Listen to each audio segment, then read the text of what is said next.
تو ہم قرآن کا ایک مزاج دیکھیں اور قرآن کا مزاج سمجھیں۔ اللہ رب کریم قادر مطلق ہے، مالک ہے، کوئی بھی کام کرنے کے لیے اللہ رب کریم کسی کا محتاج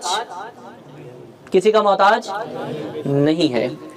لیکن اللہ رب کریم کی سنت یہ ہے، سنت بار الہ یہ ہے کہ وہ کام لینے کے لیے اپنی مخلوق کو سعادت عطا کرتا ہے، کام لینے کے لیے اپنی مخلوق کو فضیلت عطا کرتا ہے، کام لینے کے لیے اپنی مخلوق کو قدرت عطا کرتا ہے، کام لینے کے لیے اپنی مخلوق کو وجاہت و کرامت عطا کرتا ہے، کام لینے کے لیے اللہ تعالیٰ اپنی مخلوق کو قوت عطا فرماتا ہے۔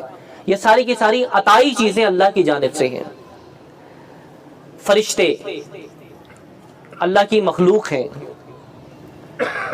اور آپ تمام کا مسلمانوں کا یہ عقیدہ ہے کہ بارش کون برساتا ہے؟ جی اللہ نے ایک فرشتہ مقرر کر رکھا ہے، اس کو اللہ کا حکم ہے، اور وہ نظام کائنات جب اللہ نے کن کہہ دیا تو وہ طے پا چکا ہے، وہ سب آخر تک موجود ہے، اور جب اللہ تعالیٰ کے اذن سے اس فرشتے کو اختیار ہے جہاں بارش برسنا ہے، وہ فرشتہ بارش کے بادل لے جاتا ہے اور برس جاتے ہیں۔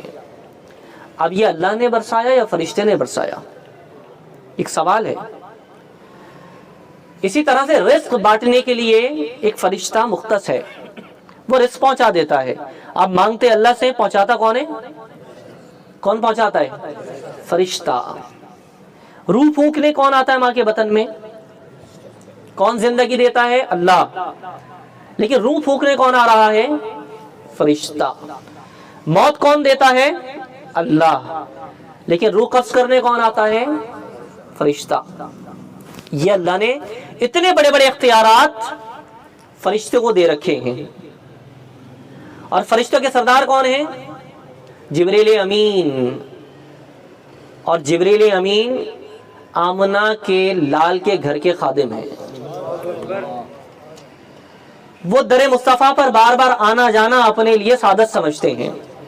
بے لقائے یار ان کو چین آ جاتا اگر، بے لقائے یار ان کو چین آ جاتا اگر، تو بار بار آتے نہ جبریل یوں سدرہ چھوڑ کر، بار بار وہ عرش معلیٰ اور سدرۃ المنتہا کی بلندیوں کو چھوڑ کر در مصطفیٰ پر تلووں کو بوسے دینے بھی چلے آئے۔ تو فرشتوں کو اللہ نے اختیار منتقل کر دیا۔ یہ سنت الہیہ، یہ تمام مسلمانوں کا عقیدہ۔